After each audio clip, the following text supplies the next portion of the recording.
Како што најавивме, продолжуваме со објава на новите повици од ИПАРД 2 програмата.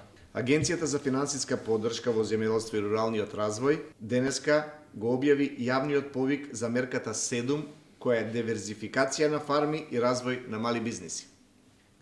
Ова е прв јавен повик од ова мерка што се објавува годинава, односно втор за мерката 7 од ИПАРД 2 програмата. Мерката диверзификација на фарми и развој на бизнис има широка примена и нуди поддршка за најразлични инвестиции во земјоделство, а пред се наменета е за развој на руралните средини во Северна Македонија.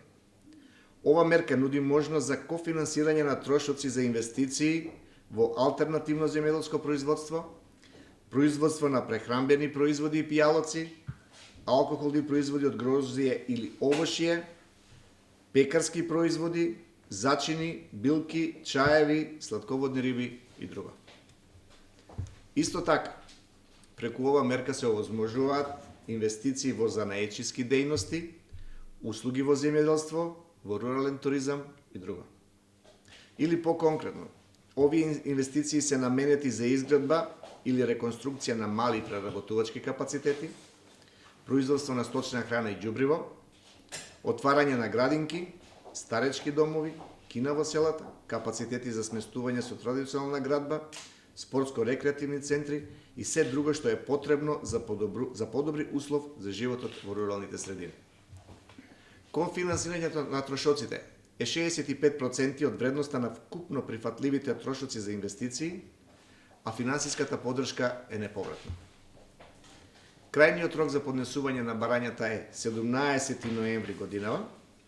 За ова мерка се достапни 16,5 милиони евра. Со ефикасно искористување на мерката ќе се придонесе за отварање на нови работни места во руралните средини, со што ќе се намали руралната депопулација. Подобрување на квалитетот на животот во руралните средини и зголемување на ниво на економски активности. Преку мерката диверзификација на фарми и развој на мали бизниси, го развиваме најмоćниот дел на економијата, а тоа се мали и средни предпријатија кои се движечка сила на домашната економија. Со претходниот повик за ова мерка се склучени 23 договори со вкупна инвестиција од 4,3 милиони евра и оние кои ги склучија договорите веќе работат на своите инвестиции. ИПАРД 2 веќе станува успешна приказна во државата, а тоа го покажуваат и податоците на склучени договори и исплатени договори. На првиот повик од ИПАРД 2 се склучени 947 договори, од кои што 874 апликанти доставиле барања за поврат на вкупно 14,1 милион евра. Веќе на 644 апликанти им се исплатени 8,1 милион евра, пари кои се враќаат во земјоделството и се инвестираат. Благодарам.